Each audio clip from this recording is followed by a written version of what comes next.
Hello everyone, welcome to Cancela. So today I am here with 100 questions on Indian history for the upcoming examination of Assam Direct Recruitment and Assam Police SI. Okay, so it part 1 hoy. Yar agot jenekwa moi Indian polity series to complete korisilu 4ta partot to A2 series teneke complete korim 4ta partot.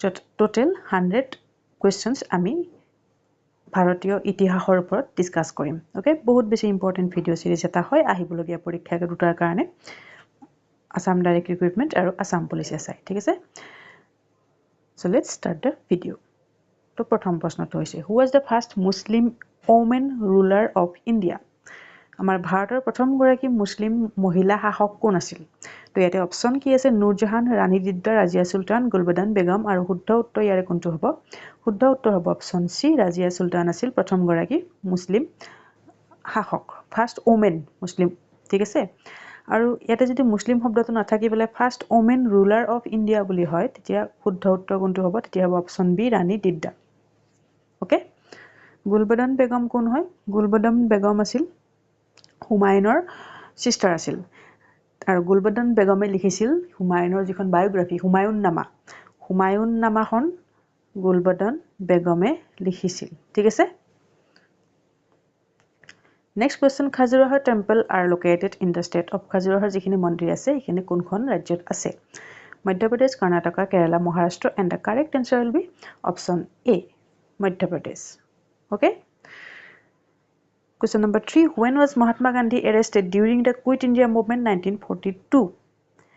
তো মহাত্মা গান্ধীক কেতিয়া arrest কৰা হৈছিল যেটো quit India movement হৈছিল 1942 চনৰ ভাৰত ত্যাগ আন্দোলন যেটো হৈছিল এই আন্দোলনটো কাৰণে মহাত্মা গান্ধীক এৰেষ্ট কৰা হৈছিল কেতিয়া এৰেষ্ট কৰা হৈছিল তো ইয়াতে অপচন আছে 8 আগষ্ট 1942 9 আগষ্ট 1942 10 আগষ্ট 1942 15 আগষ্ট 1942 তো কুইট ইণ্ডিয়া মুভমেন্ট স্টাৰ্ট হৈছিল 8 আগষ্ট ঠিক আছে তো এইটো নহয় 8 আগষ্ট স্টাৰ্ট হৈছিল কুইট ইণ্ডিয়া মুভমেন্ট 1942 আৰু তাৰ নেক্সট দিনাখনে that means 9th of August 1942 ত মহাত্মা গান্ধীক এৰেষ্ট কৰিছিল কুইট ইণ্ডিয়া মুভমেন্ট ঠিক আছে when did the non cooperation movement end কি হৈছে যেটো অহযোগ আন্দোলন হৈছিল হেতু কেতিয়া এন্ড হৈছে হৈছে not start নাই হোৱা এন্ড হৈছে তো এন্ড কেতিয়া হৈছিল non cooperation movement অহযোগ আন্দোলনটো সমাপ্ত হৈছিল 1922 চনত 1922 আৰু এটো স্টাৰ্ট হৈছিল 1920 চনত মহাত্মা গান্ধী যেটো নন কোঅপাৰেশন মুভমেন্ট আছিল তো এটো অহিংস আন্দোলন বুলি মহাত্মা গান্ধীয়ে স্টাৰ্ট কৰিছিল বাট এটো এন্ড কৰিব লগা হৈছিল কিহৰ কাৰণে চৌৰি চৌৰা বুলি যেটো প্লেস আছে পুলিশ ষ্টেচনত আছিল তাত মানে বহুতখিনি হিংসা হৈছিল তাত জুই লগাই দিয়া হৈছিল যাৰ কাৰণে মহাত্মা গান্ধীয়ে এই মুভমেন্টটো ষ্টপ কৰি দিছিল 1922 okay when was the first muslim league founded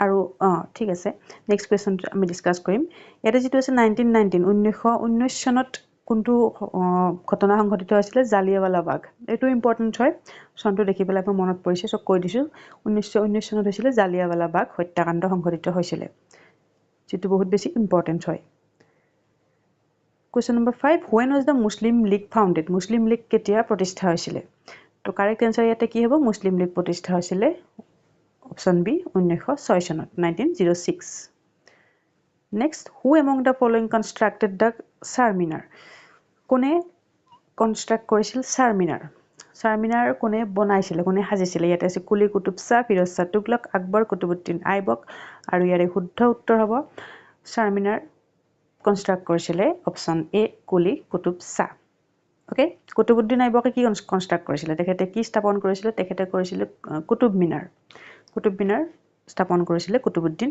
Aibak okay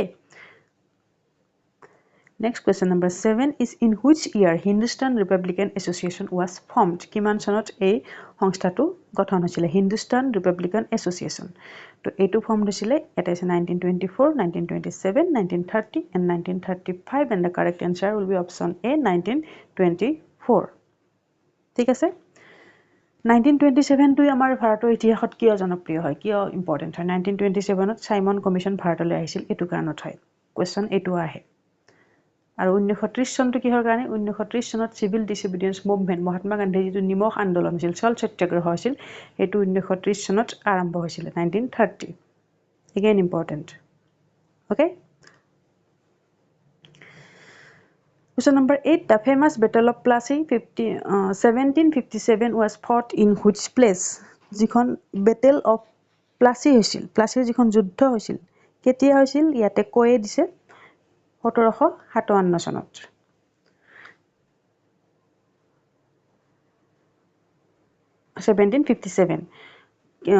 কোনটো জায়গাত হৈছিল 1757 ত এই যুদ্ধখন কোনটো জায়গাত হৈছিল এইটো হৈছিল কত অপশন সি ওয়েস্ট বেঙ্গলত হৈছিল battle of Plassey okay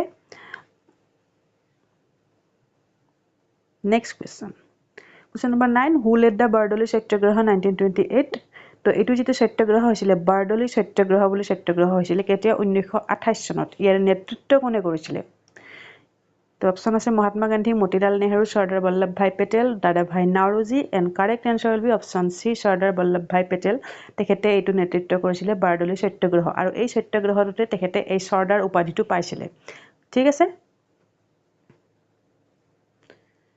Question number 10 who is known as grand old man of India কাক কোৱা হয় আমাৰ ভাৰতৰ grand old man বুলি কোৱা হয় কোন গৰাকী ব্যক্তিক তো তেখেত হৈছে কোন অপশন ডি দাদাভাই নাওৰোজি কোৱা হয় grand old man of India খান আব্দুল গফৰ খানকো এটা নাম দিয়া হৈছিল হেতু আছিল কি ফ্ৰন্টিয়াৰ গান্ধী বুলি খান আব্দুল গফৰ খানক কোৱা হৈছিল ঠিক আছে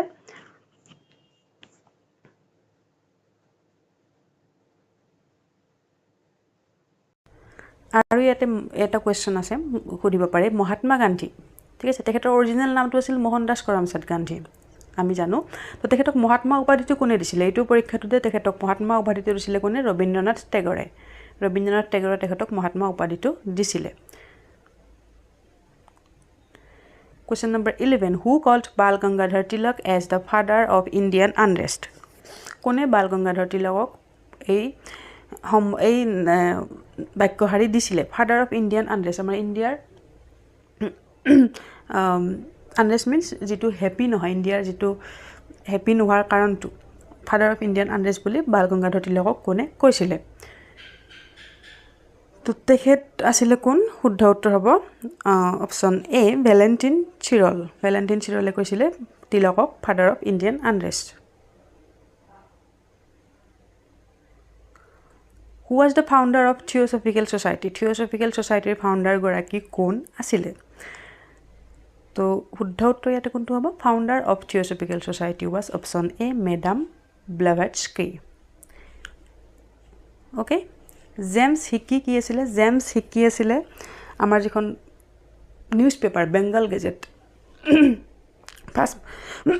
ফাৰ্স্ট পাবলিশ নিউজপেপাৰ যিখন আছিল বেঙ্গল গেজেট সেইখনৰ ফাউন্ডাৰ গৰাকী আছিল জেমছ আগস্টাছ হিকি এনিভেশন কোন হয় এনিভেশন আছিল প্ৰথম গৰাকী মহিলা যিয়ে ইণ্ডিয়ান নেশ্যনেল কংগ্ৰেছৰ অধিৱেশনত সভাপতিত্ব কৰিছিল first women president of INC okay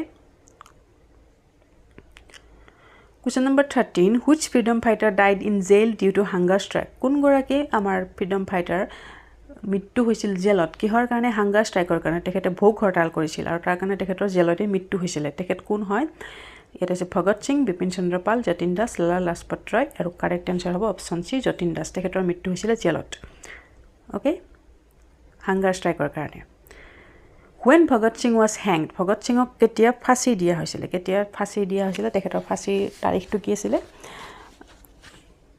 তো কাৰেক্ট আনসাৰ ইয়াতে কোনটো হ'ব ইয়াতে চাওক 23 মাৰ্চ তো চাৰিটা অপশনত আছে কেৱল সনটো বেলেগ আছে 1931 32 33 34 and the correct answer will be option A 23rd of March 1931 of Bhagat Singh আৰু তেখেতৰ লগত সুখদেৱ আৰু ৰাজগুৰুকো ফাঁসি দিয়া হৈছিল ঠিক আছে মৃত্যুদণ্ড দিয়া হৈছিল Question number 15 Brahmo Samaj was founded in the year এটো কেতিয়া প্ৰতিষ্ঠা হৈছিল ব্ৰাহ্ম সমাজখনৰ প্ৰতিষ্ঠা কেতিয়া হৈছিল তো শুদ্ধ উত্তৰ ইয়াতে হ'ব কোনটো 1828 চনত 1828 কোনে কৰিছিল ব্ৰাহ্ম সমাজৰ প্ৰতিষ্ঠা ৰাজা ৰামমোহন ৰায় এটো ইম্পৰ্টেন্ট হয় ৰাজা ৰামমোহন ৰায় কৰিছিল ব্ৰাহ্ম সমাজৰ প্ৰতিষ্ঠা ঠিক আছে Next question, Prarthana Samaj in 1867 was founded by. Ekhon samaj asile Prarthana Samaj boli jikhon protistha hoisile 1867 ot. Ekhon kone protistha korisile? To Prarthana Samajor protisthapak goraki asile kon? Option C, Atmaram Pandurang. Okay. Question number 17, which is the oldest high court in India? Akolotকৈ পুৰণি high court to আমাৰ ভাৰতৰ কোনটো হয়? এটো history questionত কিয় আহিলে? এতিয়া বহুতে প্ৰশ্ন কৰিব। তো এটো হিষ্ট্ৰী কুৱেশ্যনত কিয় আহিলে মই কৈ আছো। সো তাৰ আগতে জানিলেও ওল্ডেষ্ট হাই কোৰ্ট আমাৰ কোনটো হয়? এটো হৈছে কলকাতা হাই কোৰ্ট। হিষ্ট্ৰী কুৱেশ্যনত কিয় আহিলে? যেটো ৰেগুলেটিং এক্ট 1773 যেটো ৰেগুলেটিং এক্ট হৈছিল, সেই এক্টৰ আন্ডাৰত কলকাতা হাই কোৰ্টটো স্থাপন হৈছিল আৰু এটোই আমাৰ ওল্ডেষ্ট হাই কোৰ্ট হয়। এই কাৰণে এটো কুৱেশ্যন হিষ্ট্ৰীত ইনক্লুড কৰিছো মই। ওকে, আদাৰৱাইজ এটো পলিটি কুৱেশ্যন হয়। Question number 18, second battle of Tarain was fought in the year. টেৰেনৰ দ্বিতীয়খন যুদ্ধ কিমান চনত হৈছিল? 1191, 1192, 1526, 1556, and the correct answer will be option B, 1192. 1192 চনত হৈছিল টেৰেনৰ যুদ্ধ। কাৰ মাজত? পৃথ্বীৰাজ চৌহান আৰু মোহাম্মদ ঘোৰীৰ মাজত। মোহাম্মদ ঘোৰী আৰু পৃথ্বীৰাজ চৌহানৰ মাজত হৈছিল বেটেল অফ টেৰেইন। দুইখনে হৈছিল। ফাৰ্স্ট বেটেল কেতিয়া হৈছিল? ফাৰ্স্ট বেটেল অফ টেৰেইন হৈছিল 1191, 1191, সেকেন্ডখন 1192 আৰু দুইখনে পৃথ্বীৰাজ চৌহান আৰু মোহাম্মদ ঘোৰীৰ মাজত হৈছিল। Okay, question number 19, second battle of Panipat was fought between.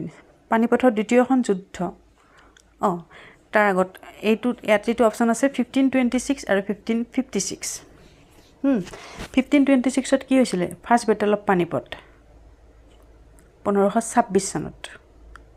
কাৰ মাজত? বাবৰ আৰু ইব্ৰাহিম লোডিৰ মাজত। 1556 ত কি হৈছিল?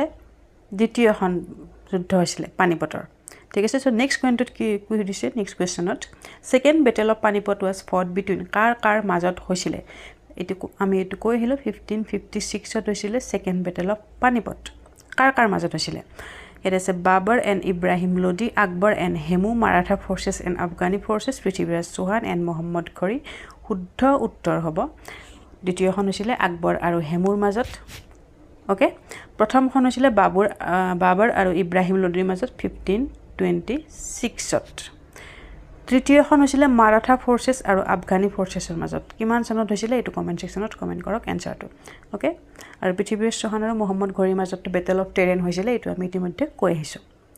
Okay, next, the capital of India from Kolkata to Delhi was shifted in. আমাৰ ভাৰতৰ ৰাজধানী স্থানান্তৰিত কৰা হৈছিল কলকাতাৰ পৰা দিল্লীলৈ। আগতে আমাৰ ভাৰতৰ ৰাজধানী কলকাতা আছিল, তাৰ পিছতে দিল্লীলৈ শিফট কৰা হৈছিল। কিমান চনত এইটো শিফট কৰা হৈছিল? তো এইটো শিফট কৰা হৈছিল কিমান চনত? 1911 চনত, 1911। ওকে, তো ইয়াত বাকি যিকেইটা আছে 1905 চনটো কিয় ফেমাস হয়? 1905 চনত হৈছিল বেংগল বিভাজন হৈছিল, পাৰ্টিশন অফ বেংগল হৈছিল 1905 চনত। এইটো ইম্পৰ্টেন্ট হয়, কুৱেশ্যন আহে। 1915 চনত কি হৈছিল? 1915 চনত মহাত্মা গান্ধী সাউথ আফ্ৰিকাৰ পৰা ভাৰতলৈ আহিছিল।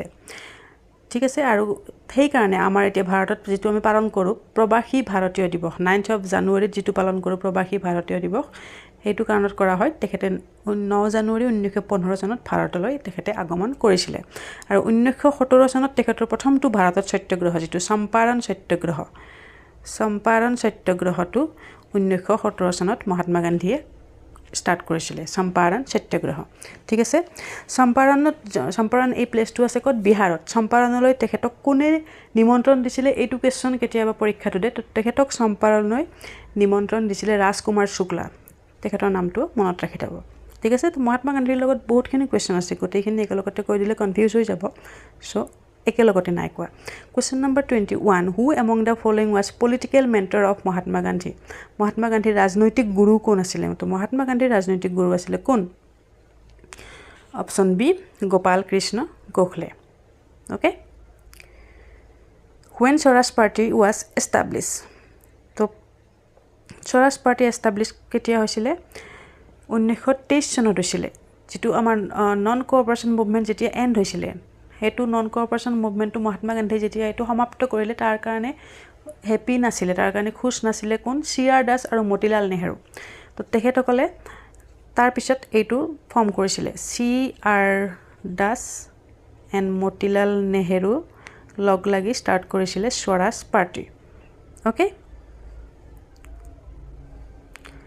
আৰ্য সমাজ ৱাজ ফাউণ্ডেড বাই কোনে গঠন কৰিছিলে আৰ্য সমাজৰ প্ৰতিষ্ঠাপক কোন আছিল আৰ্য সমাজৰ প্ৰতিষ্ঠাপক এটা আছে Dayanand Saraswati Swami Vivekananda Ishwarchandra Vidyasagar none of the above and the correct answer will be option A Swami Dayanand Saraswati আছিলে আৰ্য সমাজৰ প্ৰতিষ্ঠাপক ওকে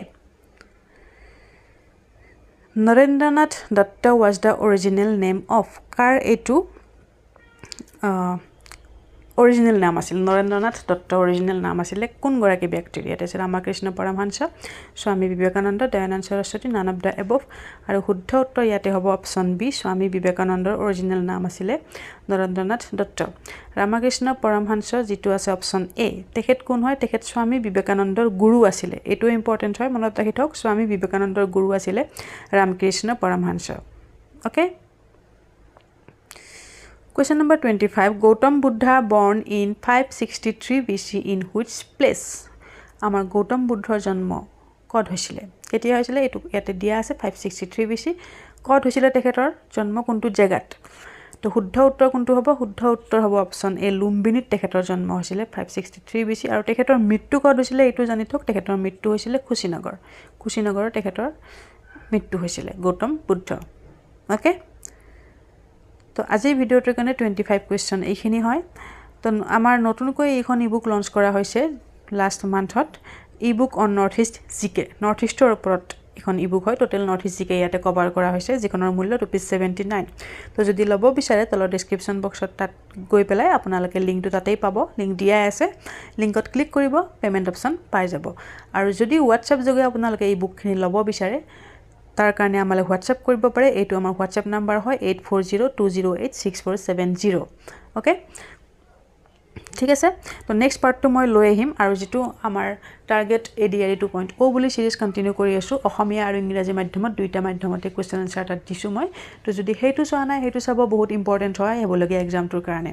ওকে আৰু এইখিনি সময় ৰিভাইজ কৰা সময় ৰিভিজনৰ সময় যিমান পাৰে কোৱেশ্চন আনসাৰ প্ৰেক্টিস কৰক এক্সামলৈ বৰ বেছি দিন আৰু নাই জুন জুলাই ভিতৰত এক্সাম অনুষ্ঠিত হৈ যাব okay So that's all for today. If you like the video, please like, share and subscribe our channel and press the bell icon for further updates of our video. Till then, keep learning, keep sharing. Jai Hind.